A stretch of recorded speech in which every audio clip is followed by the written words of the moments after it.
hope you win the next one. Now, at this time, we want to get to the next paper, and that is winning the customer experience battles, increasing growth and profitability in the insurance industry. Our presentation will be done by Dr. Lucy Kiruthu, and our paper chair is Mr. Sandip Bhaudry. I'm hoping that I'm pronouncing that correctly. In case I'm not, please help me so that I am able to also get it better. Sandip holds a Master of Business Administration full-time degree from University of Bradford, UK, and has completed his undergraduate studies in electronics and communication engineering. He is presently the CEO and principal officer of GA Insurance Limited, which is the largest fire industrial insurer in Kenyan market. Wow. And had been consistently delivering one of the highest underwriting profits over the years. His work experience spans over 15 years, covering all facets of short-term insurance across India, UK, Papua New Guinea, Mozambique, Swaziland, Rwanda, and now in Kenya. He was also involved in the 3 startup insurance companies, including one in Lusophone and one in Francophone country in Africa. Apart from English, Sandip also speaks Portuguese, like Cristiano, Hindi, like Abibi Abudulai, Bengali, and Assamese. Oh, okay. I would want to hear how they say that good morning in those languages.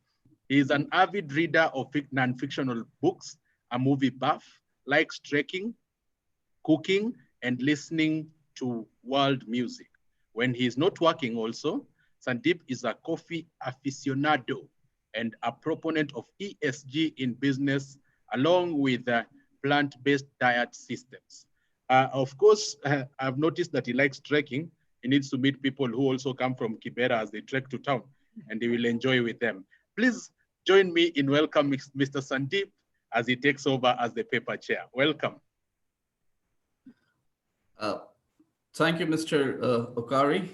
So today, it's my pleasure to introduce Dr. Lucy. Let me start with a little bit of introduction before she starts presenting a paper. So Dr. Lucy is a management practitioner in the areas of customer experience and business strategy.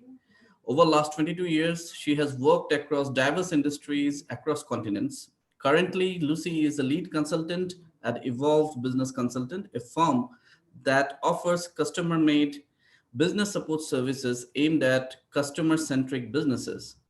In particular, she supports customer experience efforts in shaping overall strategy, designing a delightful end-to-end customer experience, and developing team competences.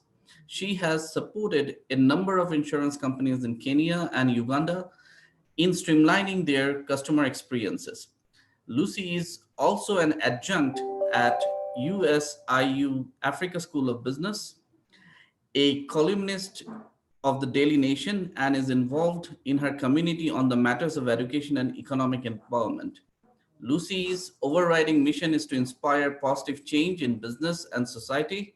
She holds a doctorate in strategic management from United States International University, Africa, an MBA from Park University, USA, and a BSc from Egerton University, and has trained extensively on leadership and quality management systems. So we have a very distinguished speaker. So I would hand over the podium to Dr. Lucy to start her presentation. Over to you, Lucy. Yes, thank you so much, Sandip, for that introduction. Good morning, insurance professionals, ladies and gentlemen. I'm delighted to be joining you this morning and welcome you to this discussion on winning the customer experience battle, increasing growth and profitability in the insurance industry. Let me start by sharing my screen. There we go. This is going to be an interactive session, and I would request you, if you can find where your Zoom hand is, I want you to raise it kindly if you believe that your role impacts customers' experiences. Do you believe that your role impacts customer experience? Raise your hand if you believe that your role impacts customer experience. I can see all those many hands going up, very many of them. Please, if you haven't raised your hand, we can have a discussion after this presentation. Remember, we are looking at the topic of winning the customer experience battle, increasing growth and profitability within your companies and across the entire insurance industry.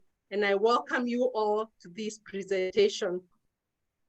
Gartner, in a customer experience survey, have indicated that in the race for market dominance, 81% of companies expect that customer experience will be a key battleground.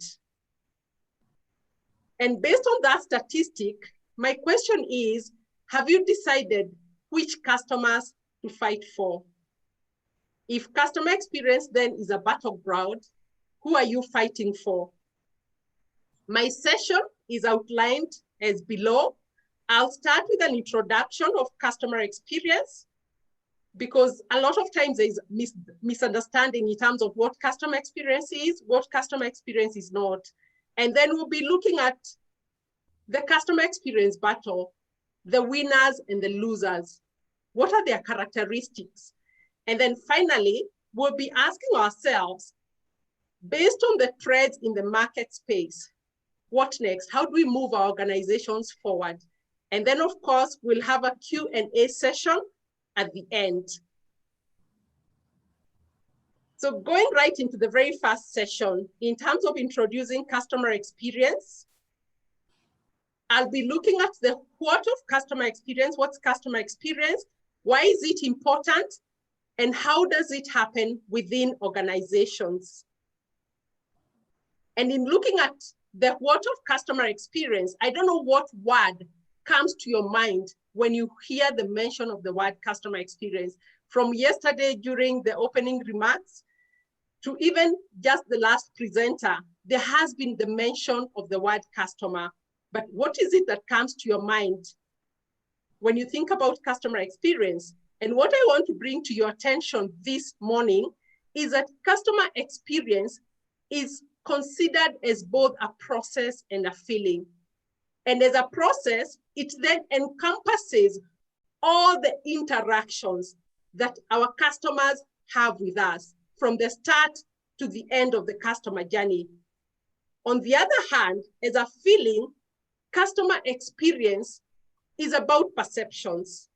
It's the way the customer perceives their interaction with our organizations, what they see, what they hear, and how that makes them feel. And that's a key word right there in customer experience, how our customers feel. But we've also said it's also about all the interactions that our customers have with us. And that's why then everybody within an organization is involved in customer experience. Customer experience, a lot of misconceptions. Sometimes it's seen as a department, which is not. Sometimes it's seen as a project. You know, people preparing for customer service week and getting all excited. We saw a lot of the Jerusalem challenges during that week. But customer experience is not a project that has a start and an end date. Customer experience goes beyond technology. Right now, the key driver within businesses is technology. But customer experience goes beyond the digital channels that you're introducing, and we'll get a little deeper into that. And of course, customer experience is not just about the smile. I then get into the why, and I believe that this is at the core of our discussion this morning. Why focus on customer experience? Many of you do recognize that there's a link between experience and profit. Sometimes we call it the service profit chain, because when our customers have had positive experiences and they are delighted, they then become loyal. And what does that mean? It means that it becomes so easy for them to do their renewal of the policy. It means that they spread out a positive word of mouth about our organizations. It means that because of customer loyalty, we are then able to see growth within our business. We are able to see higher rates of retention. We are able to see our customers being part of our advocates. If a son wants insurance and the father is already having insurance with your company, the father will simply say, please take your insurance from this particular company because the father is an advocate. It means an increase in profitability because happy customers, delighted customers are easier to serve. It means that there is an increase in terms of the word of mouth that goes out there. So our reputation gets better as our customers experience positive interactions with us. And above all, as you've seen, customer experience being a battleground, it means that we can be able to use customer experience to differentiate our organizations. So winning the customer experience battle, what is very evident as we look at the service profit chain is that there's a return on experience. And the return on experience within customer experience is looked at, we call it the ROX, is looked at as a combination of the customer experience, the employee experience, and the leadership experience. And therefore, if you'd like to win the customer experience battle, remember that you need to focus on experience beyond customer experience, to the leadership experience, to the employee experience. So the key question I'd like to pose to you, are you increasing growth and profitability in your company and across the industry through customer experience? And as I bring the introduction to customer experience to a close, I want to say that the how of customer experience touches on every aspect of our organizations. It starts at the corporate level in terms of the leadership team involvement, in terms of our strategy, our corporate level strategy, being very clear in terms of how we are going to drive customer experience. Customer experience has a lot to do with our culture. Is our culture customer-centric? Has a lot to do with our processes. Are they customer-driven? Have we set up performance indicators that relate to customer experience? When it comes to innovation, are we putting the customer first before the product and before the service? And of course, people play a key role in driving customer service excellence or customer experience. At the departmental level, customer experience is about collaboration. Collaboration both within the department and across the departments, because every department in an organization has a customer experience responsibility, including the support departments such as finance and HR. For those of you in underwriting and in claims especially, you know that you have a key role in customer experience. And at the individual level, customer experience is then driven by the individual's commitment. And that is seen in their attitude, what's their mindset regarding customers. It is seen in their behavior. How do they act? How do they react when they're handling customer issues? And of course, it is supported by the individual's level of knowledge and skill or their competence level. Do they quite understand their job? Do they know how their job impacts on the overall customer experience? And with that understanding of customer experience, I want to conclude by saying that it is important for all of us to remember that the starting point of customer experience is employee experience, because happy staff then lead to happy customers. And I get into the second session, which is probably the core of our today's presentation. And I would like us to look at the customer experience battle. What are the characteristics of the winners? What are the characteristics of the losers? And as we get into that, I want us to look at the insurance customer today. The insurance customer today is different from the insurance customer of yesteryears. The insurance customer today is well informed. They know so much. They even know about their rights as consumers. They have access to so much information. Even when they ask for a quote from you, they probably have asked for a quote from another organization. The insurance customer today is well connected. And what do I mean by that? Is that they can be able to access your organization using different channels. Again, we'll be building on that. The insurance customer today is social. They're sharing their experiences with others. And some of those are even sharing their experiences through the social media channels. The insurance customer today is experiential. You know, they want to try out. They want to see how it works.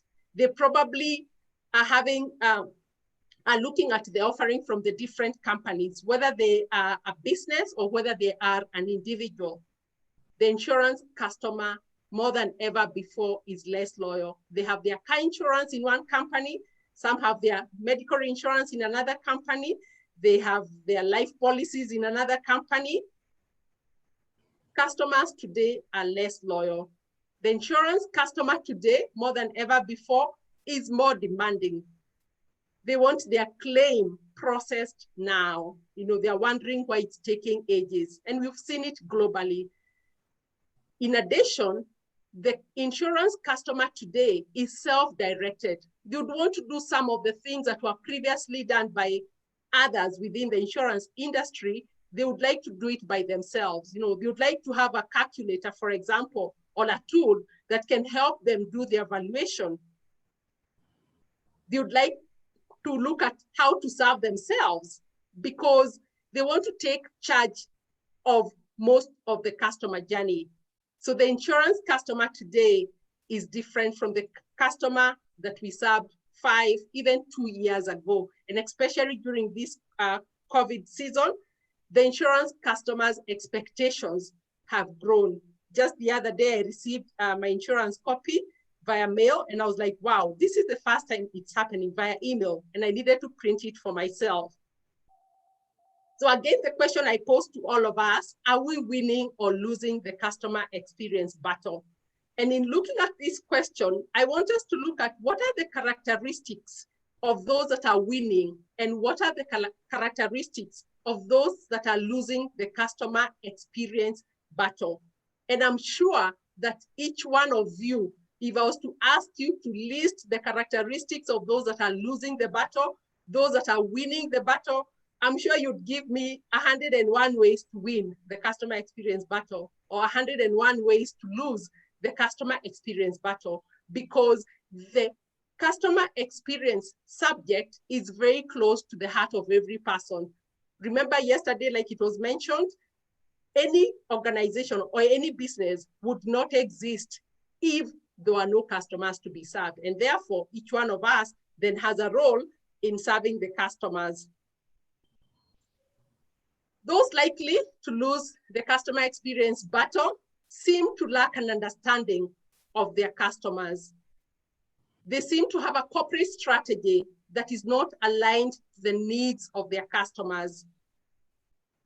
The insurance industry, as we know it, struggles with customer trust, though it seems there are some within the insurance industry that have been able to build trust. But those likely to lose the customer experience battle, it seems that there is dwindling customer trust. Their culture is not customer-centric. It's not all about the customer. They forget that to get the profit, to get the revenues, you need to first focus on the customer. Those likely to lose the customer experience battle seem to have a leadership that is far removed from customer experience, that is not really fully involved in the focus on the customer. Again, those likely to lose the customer experience battle seem to have processes that do not have the customer in mind, processes that are not customer driven, processes that are causing customer pain, processes that are causing customer friction. Those likely to lose the battle have not set service standards, both for the customer and internally within departments. it's not very clear what their level of service is. Those also likely to lose the battle seem to have gaps in how they communicate internally and also how they communicate with their external customers. Again, those likely to lose the customer experience battle seem to lack customer-centric attitudes. The teams, the people within the organizations seem to lack customer-centric attitude and seem not to have the right competencies to be able to serve their customers. Again, they seem to lag behind on matters innovation. They seem to have a reputation that is not very good in the marketplace. Their customer satisfaction levels, their loyalty levels seem to be low or lower than those winning the battle. They seem to be losing customers. And like many of you know, it takes a lot of effort, often say 5 times more effort to win new customers compared to maintaining those that we already have. And in addition, those likely to lose the customer experience battle seem to be stagnating in their growth because it's taking too much effort to get new customers to replace those that move away. And there is much more, but I would like us to spend a bit more time in looking at the characteristics of those likely to win the customer experience battle. One of the things that is very evident with the insurance companies, with the insurance brokers, with the insurance agents, with the assessors, with the valuers, and loss adjusters, everybody who is involved in the insurance industry, it seems that those likely to win the customer experience battle recognize that we are living in the age of the customer. And what does that mean? It means that in this age, customers have a choice. If they don't come to you, they can go somewhere else. If they don't like you, they can go somewhere else. If you don't make them feel good, if your processes are not helping the customers get a good service, it means they can go elsewhere. Those likely to win the customer experience battle, they know their customers. They have a good understanding of what their customers' needs are. Again, those likely they have been very intentional about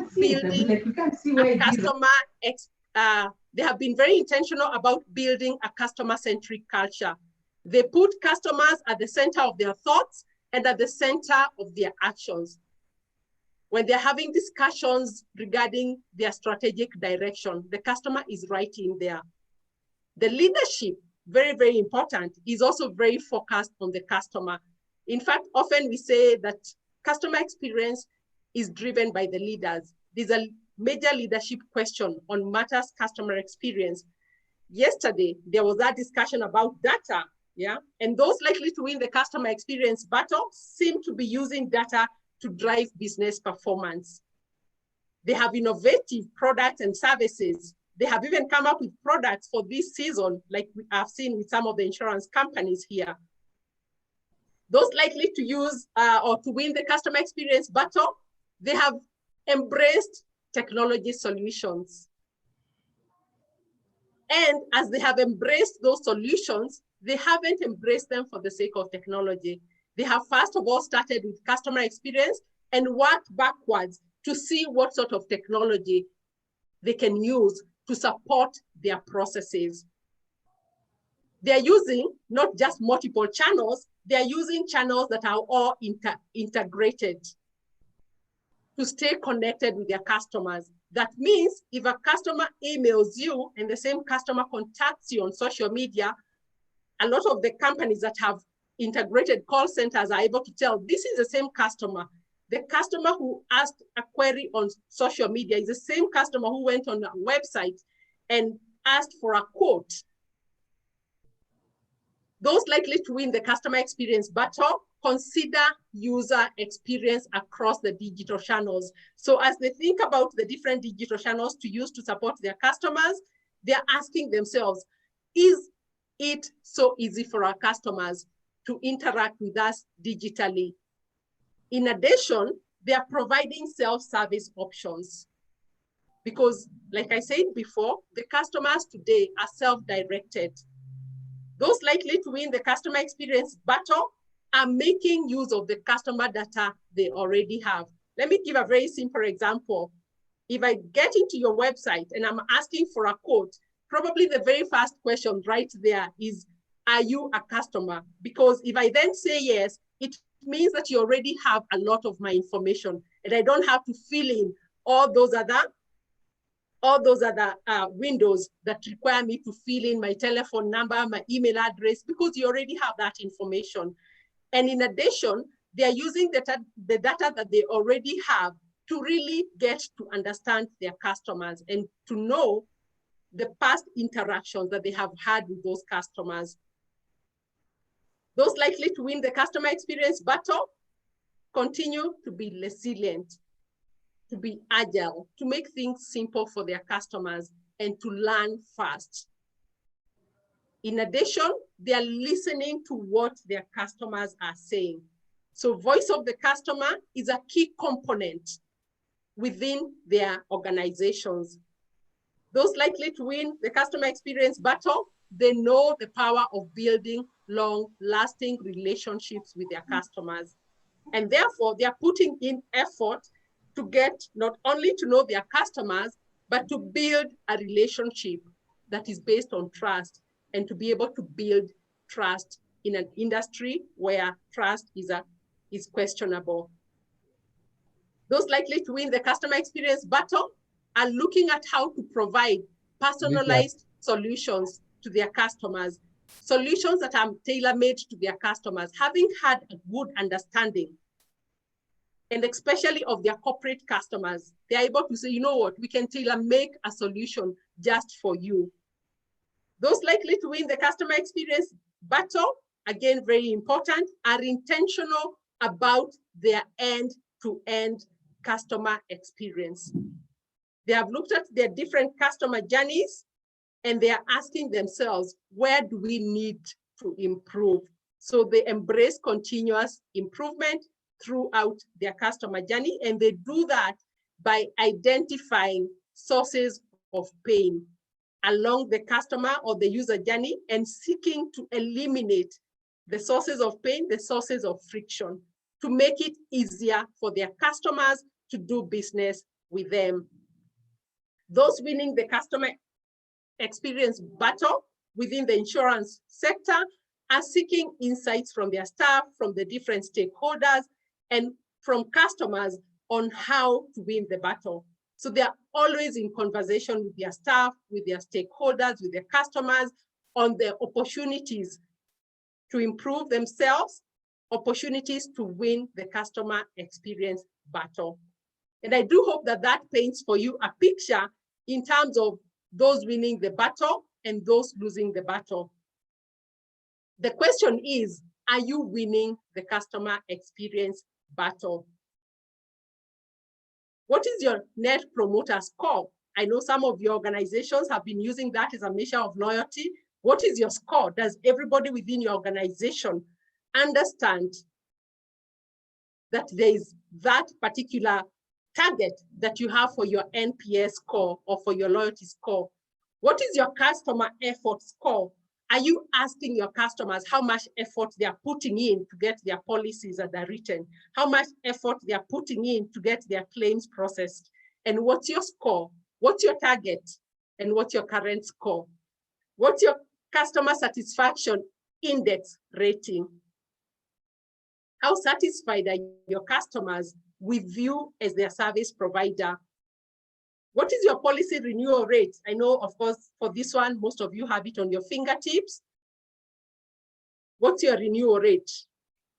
And have you ever lost a customer? And if you did, why did they leave? Do you follow through to find out why a customer, for example, has not renewed their policy? Because there are many different reasons. But one of the main reasons why customers do not renew their policies is because of how they feel about that particular product or that particular organization. Another key question, and this is very, very important, who is driving your customer experience agenda? I often like to call the CEOs the Chief Experience Officers.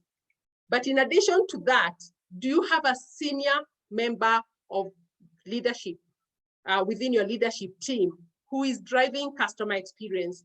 We have seen the rise of chief customer officers or chief experience officers who report directly to the chief executive officers.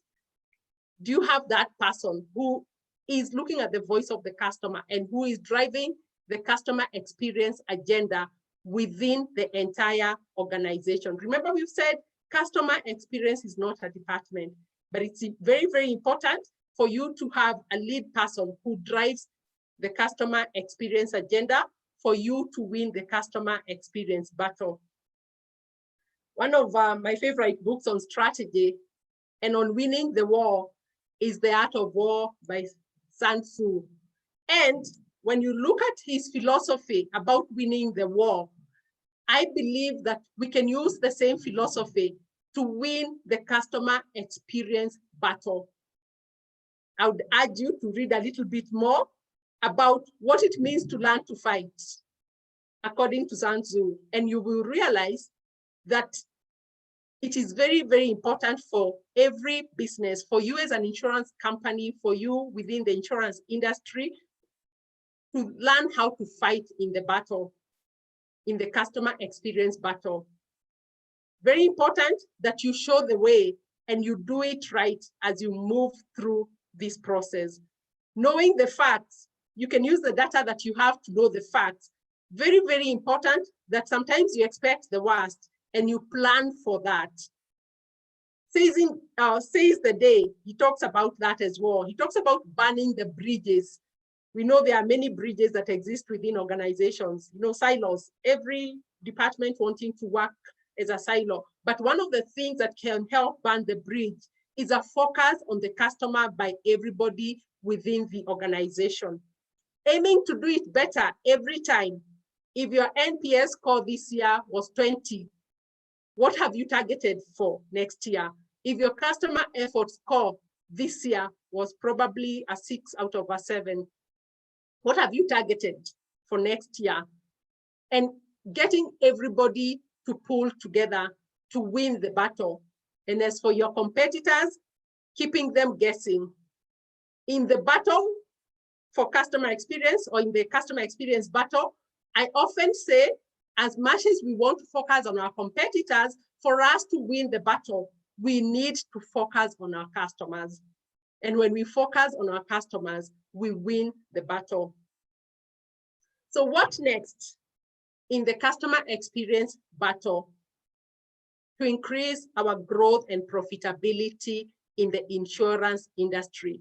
An industry where the penetration rate is still a concern because not many Kenyans, and even I know we are leading within East Africa, but I do know that there's an opportunity to get many others into the into buying the insurance products to protect their incomes. By the way, once upon a time I was selling insurance in the US. We never used to call it life policy. We used to call it income protection. And it's very, very important for us to, first of all, look at the past and look at how we have interacted with our customers and ask ourselves, is that really going to help us into the future? Are there changes that we need to make today so that we are better prepared into the future? Remember, customer experience is more important to the insurance industry today than ever before. How can you use the lessons that you've learned from the past to prepare better for the future, to interact better with your customers? One of the things I find very interesting, every Tuesday I write a column in the Daily Nation, and often my email address is there. And I get a lot of emails from those selling insurance. What surprises me is that even the insurance company where I have a medical insurance, they try and sell me medical insurance. So they don't even know that I'm their customer. So they are trying to sell me medical insurance just because they have seen my email. So it's important for us to ask ourselves, are there opportunities? Could it be that we need to have a better understanding of our customers? Could it be that we need to focus on how to build customer trust and how to create value for our customers, for them to see, for example, it's not just about a life policy, it's income protection for their family. is not just a medical insurance policy. It's to ensure that they are not putting their family into a lot of financial distress in case of a medical situation. Winning the customer experience battle will need for us to consider the blue ocean strategy. One of my favorite books by Kim and Renee, he talks about the blue ocean strategy. And he says, many of us are fighting in the red ocean, you know, where there's battle and where there's blood. That's why it's the red ocean. And many of us are too focused on competition. And within that small percentage of the people who have insurance, we are trying to fight for those. And yet there's a whole lot of others who do not have insurance that would benefit from insurance. And as we think about winning the customer experience battle, I would want to urge you as the players within the insurance sector to think about the many that do not even have an understanding of what insurance is and what insurance can do for them. And in shifting from the red ocean to the blue ocean, we need to not only think about beating competition, but making the competition irrelevant, because we've created our own market. It was very interesting listening to Richard, and I know last year I attended the IRA conference in Mombasa, and we had a discussion about microinsurance. I don't know yet what the penetration rate is for microinsurance in Kenya. Could it be that that's an opportunity? Because as we do that, we create new demand and we continue to build customer trust and we continue to win in the customer experience battleground. Again, as part of our next step, as part of winning the customer experience battle, if there's a place that you can start today, this does not need to take a lot of effort for your organization, for you as an insurance practitioner, is to ask yourself, what is causing customer pain? No, sometimes going back to the basics. Remember, when customers have to call you to follow up on the claim, it's causing them customer pain. In fact, we often like to say in customer experience that customers do not even have to call you. What about if you made it easy for them? So identify the sources of customer pain, the sources of customer friction, and seek to eliminate those sources of pain, those sources of friction along the entire customer journey from the start to the end, and aiming to create customer advocates at the end, people who are ready and willing to join your marketing efforts. And as I bring this to a close, winning customer experience battle will require for every organization, whether it's an insurance company or insurance, or even the other support, the others that offer support services, it will require that each one of them thinks about building a customer-centric culture. And to summarize, what is it that drives a customer-centric culture? It starts with the leadership commitment and involvement. And it is supported by your strategic direction. Is it very clear within your strategy, your current strategy, the strategy you've created for next year, that the customers are the center of your business? A customer-centric culture is driven by people's skills, knowledge, and attitude. What's the level of knowledge? What's the level of skill? What's your people's attitude towards the customers? A customer-centric culture is driven by being innovative in terms of products and also in terms of processes, creating new solutions for your customers, creating new channels for your customers, making it easier for your customers to do business with you. A customer-centric culture is also supported by processes and standards that are customer-driven. So I'd like to urge all of you, as you think about your processes, always ask yourself, how customer-driven is that process? And have we set service standards to be able to hold ourselves to account? And finally, ask yourself, what performance measurements do you have? I know quite a number of you are using the balance scorecard, and therefore it's not just about the financial perspective. You're not just looking at the revenues and the profits. You're also looking at measures that support the customer perspective. You're looking at the loyalty levels, you're looking at the satisfaction levels, you're looking at the retention rates. And it's very, very important to ask yourself, does everybody within your organization does everybody have a performance measure that relates to customer centricity? Because when you then do that, it becomes much easier for you to win the customer experience battle.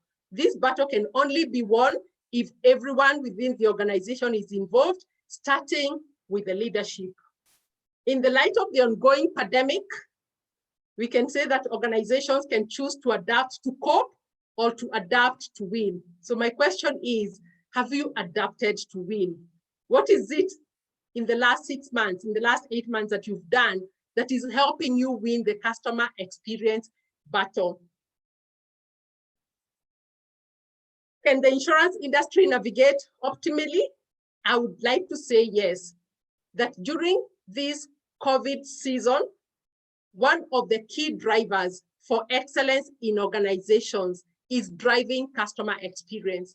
When your customers are not able to come and physically visit you in the office, you're thinking about how to provide them the service wherever they are. You're trying to see how do you make it easier for your customers. I like this saying by the Chinese. No, Chinese are very interesting people. They have sayings for a lot of things. And they say, when the wind of change blows, some build walls, while others build windmills. So the question is, as you're going through the pandemic season, are you building walls, or have you chosen to use the opportunity to build windmills, and especially on matters customer experience, to sit back and reflect on the quality of service that you're providing your customers and how that is making your customers feel. I know one organization that in April, one of the things that they did is to conduct a survey for their customers, because then that helped them within the pandemic season to be able to serve their customers better. You know, they went out and listened to what their customers were saying, and that has really helped them to win during this particular season. I want to bring my presentation to a close, and as I bring it to a close, there's a question that I'm posing to you. Even as you pose questions to me, I have this question for you. Are you increasing your growth and profitability through customer experience? And for you to be able to do that, what action will you take moving forward? So thank you so much for having listened in to my paper presentation. And I do believe that each one of us has an opportunity to take an action that will help get their customer experience to the next level. And back to you, Sandip, as I take any question that has come through. Thank you. Thank you, Dr. Lucy. In fact, it was a very enlightening presentation from your side. At some point, I felt that I am back to my university classrooms. So thank you for bringing that nostalgia in me. And so, you know, one of the very interesting things you said actually is, which I really liked, is, are you adapting to win in this pandemic season, but just not to cope? And this is something which I can relate to our own organization's experience, because when the pandemic happened, we were flooded with questions, is COVID covered? What do we do now we have COVID? So in fact, we came up with a product that specifically covers COVID, actually, instead of shying away. And that gave us a lot of mileage. In fact, I think we are the only company in entire East Africa who are providing a specific benefit cover. That means we say that, okay, you are diagnosed with COVID, you receive an indemnity, not just the other thing. So that's I can very much relate to our company's experience. Now, going back to your presentation, some of the I actually made notes which runs a page. Actually, it was so interesting. Let me just recoup the entire thing. Is that we first talked about service a profit chain, and what exactly is customer experience, and is basically the interaction, as I understand, between the business and its clients, and basically the feeling of joy, the feeling of delightness which comes through this experience, so which creates happy customers. And one of the very important things of happy customers to have happy employees, because that's is very happiness is very much infective. If your employees are happy, that you can infect your clients with that happiness, which results in higher customer retention. Now any business leader will actually say that new business acquisition is much more expensive than customer retention. So it is always a better strategy to focus on high customer retention than to focus on business acquisition. So as especially with turbulent times like that, when everybody is actually thinking about conserving cash, bringing their expense ratios down. So it's very important for every company. So you are actually bang on when you say this particular thing in your presentation. uh, then other thing actually, which you have very rightly pointed out, is the change in the behavior of the insurance clients. Primarily, I believe that it is because of the change in demographics which is happening. So the clientele or the population whom we are addressing are of a different demographics, different age group, and a different mentality. And especially all the parameters what you have pointed out, these are the characteristics of that particular clientele, or what we could say is the clients of the future actually. So in fact, in going forward, actually, yes, this all thing is all these things which relates to who is likely to lose the customer experience battle. And in one of the things which actually caught my eye is that you know any organization with stagnation in growth. Now, this very interesting book which I read, and I completely related to, there is a very interesting book by Professor Ramcharan of Harvard University, What Your CEO Wants to Know. So there he specifically actually dedicated one full chapter why profitable growth is necessary and how it is related to employee morale, expenses, innovation, and how the entire how it is basically related to the organization health and the ability and the agility of the organization to innovate and move forward actually. So uh, then other thing actually, one of the things important characteristics what you mentioned, which I firmly believe is intra-department and inter-department collaboration. And this you related to Shonzu's, and it's one of my favorite books as well. And the two books you mentioned is I studied very deeply in my university actually. The art of war and the blue ocean strategy, how why it is important to burn the bridges and break the silos actually, which leads to much more synergy, and leading to much more synergy is actually bringing down the expenses and and creating more innovation within the company. And the other thing actually, now the when we you mentioned about who is likely to win the customer service battle, customer experience battle. Two things which caught to my attention among many other things is the companies which are embracing tech and finding new and are omnipresent, using various channels in interacting with their clients. So this is what these are one of the things. And then how do we measure what our customer experience effort? So various parameters you mentioned about NPS, CSI, and other parameters which every organization should have and should use it to enhance their uh, customer experience. And the other thing you mentioned, how to identify the sources of pain and how to eliminate them.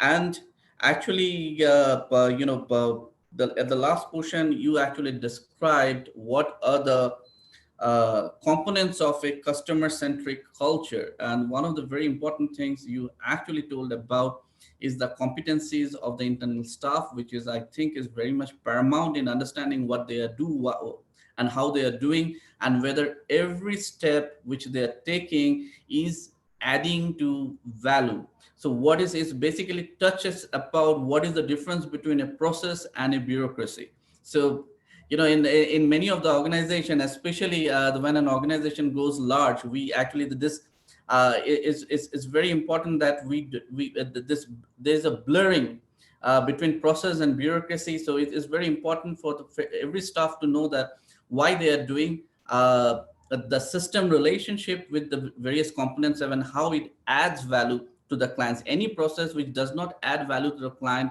has to go. Otherwise, the whole process will turn into a bureaucracy, which will actually decrease the customer experience.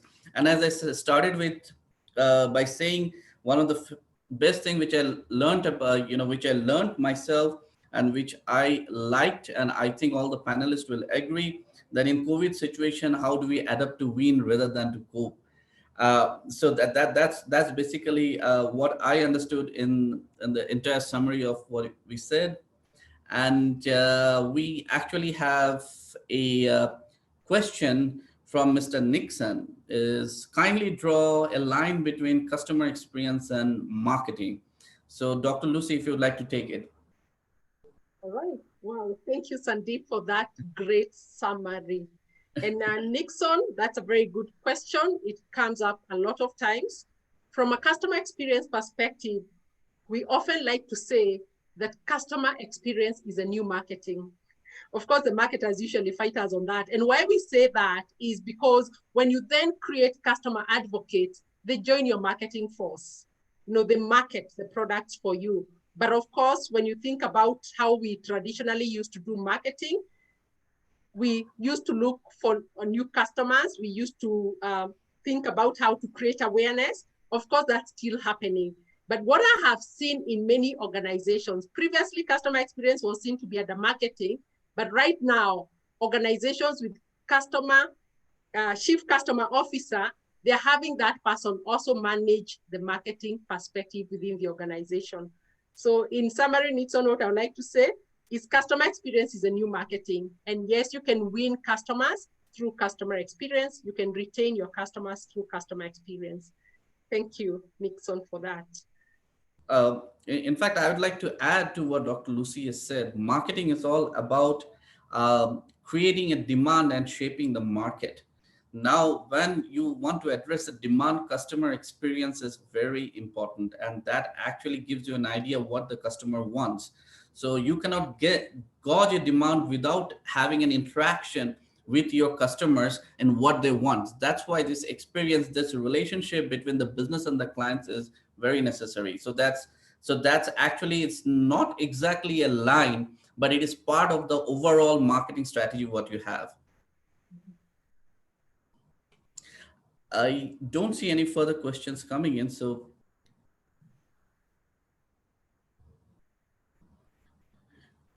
if you do not have any further questions from the thing, I would like to have questions if any of the panelists wants to pose, actually. I've seen two people have raised their hands. Okay. I don't know whether they had questions. There's also a question on NPS. If I could be taking that. Yeah. Elaborate on NPS and its components. Thank you, Justice, for asking that question. NPS stands for the Net Promoter Scores, and it looks at those customers that are your advocates. It looks at the customers that are passive and looks at customers that are detractors. So it's a statistical way of getting feedback from your customers and analyzing that feedback to give you a score. And the key questions that are asked for you to measure NPS is, what is the likelihood of recommendation? How likely are your customers to refer you to other customers? Because it means that if then they are very likely to refer you to other customers, they're already very happy customers. Yes, so there's a formula to calculating the NPS, because it then looks at those that give you a score of 9 to 10 minus those that give you a score of less than 6. But you need to have captured that information from your customers. Thank you, Justice. So back to you, Okari. You said there are 2 people who had raised their hands. There were 2 people. I was hoping that they would have sent their questions, but you can address the question from the anonymous attendee at the Q&A section on what can junior staff do to address a toxic culture that is not customer-centric. Very interesting question. And I always believe that you can start addressing the culture from any part of the organization.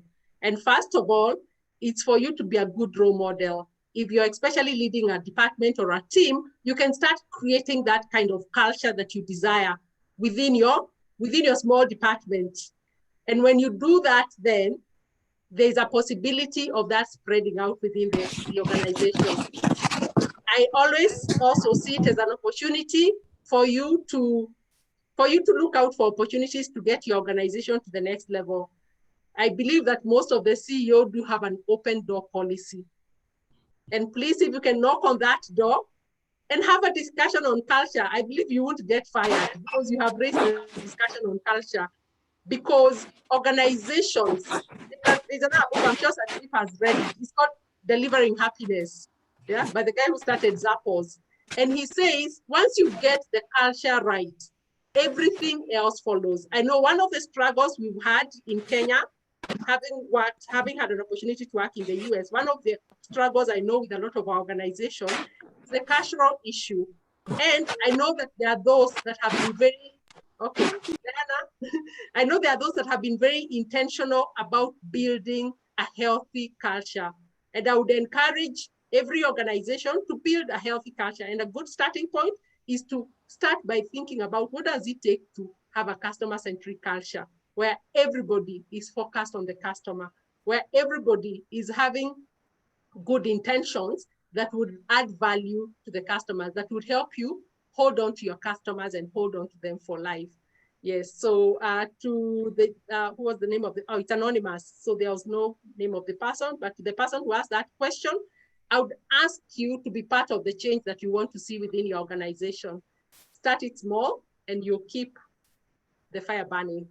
Back to you, Sandip, or is it MC Okari? And probably as we bring that to a close, I can also share my contacts, just in case anyone would like to get in touch. And of course, the same can be received from the Institute. So that's my email address. That's my telephone number. I believe they'll be also included in the presentation that will be sent to you. Thank you so much, everyone. There is one more question coming up, Mr.